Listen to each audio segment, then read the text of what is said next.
ജനങ്ങൾക്ക് വിവിധ വിഭാഗങ്ങളിൽപ്പെട്ട ആളുകൾക്ക് പ്രയാസമുണ്ടാകും. ആ ജനങ്ങൾ തെരഞ്ഞെടുത്ത സർക്കാരിന്റെ സാന്നിധ്യം അവരാഗ്രഹിക്കും. പക്ഷെ ദൗർഭാഗ്യവശാൽ ജനങ്ങൾ പ്രയാസപ്പെടുമ്പോൾ അവർ തെരഞ്ഞെടുത്തയച്ചൊരു സർക്കാരിന്റെ സാന്നിധ്യം ഇവിടെ ഉണ്ടാകുന്നില്ല.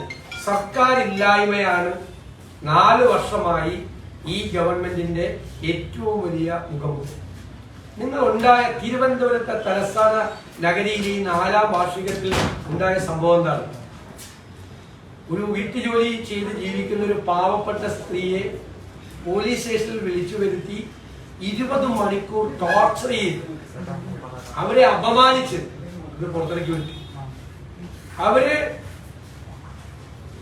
തെറ്റ് ചെയ്തവരല്ല എന്ന് തെളിഞ്ഞിട്ടും പരാതി തന്നവർ പരാതി പിൻവലിച്ചിട്ടും അവരുടെ പേരിൽ FIR എടുത്ത് ഈ പരിസരത്തെങ്ങും കണ്ടുപോകരുത് എന്ന് പറഞ്ഞ് ഭീഷണിപ്പെടുത്തി.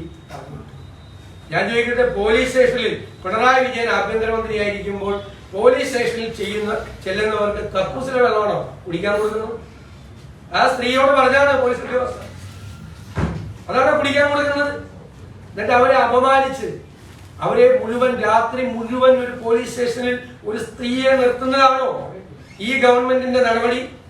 എന്നിട്ട് മുഖ്യമന്ത്രിയുടെ ഓഫീസിൽ ചെന്നപ്പോൾ അവരെ വീണ്ടും അപമാനിച്ച് അവരെ പറഞ്ഞയച്ചു. പരാതി കൊടുത്ത് എടുക്കും, വേണമെങ്കിൽ കോടതി പൊക്കോളാൻ. ഇതാണോ മുഖ്യമന്ത്രിയുടെ ഓഫീസിൽ ചെന്ന് ഒരു ദളിത് യുവതിക്കുണ്ടായ ഏറ്റവും നാളം കെട്ട അപമാനകരമായ ഒരു അനുഭവത്തിൽ മുഖ്യമന്ത്രിയുടെ ഓഫീസിൽ നിന്നുള്ള നീതി ഇതാണ്. ഇത് ഒരു പ്രതീകം മാത്രമാണ്. കഴിഞ്ഞ നിരവധി വർഷക്കാലമായി ഈ സംസ്ഥാനത്ത് നടക്കുന്ന പോലീസ് ഭരണത്തിന്റെ നേർസാക്ഷ്യമാണ് ഈ 4ാം വാർഷികത്തിൽ തിരുവനന്തപുരത്തുണ്ടായ ഈ ബിന്ദുവിനുണ്ടായ ഈ സംഭവം.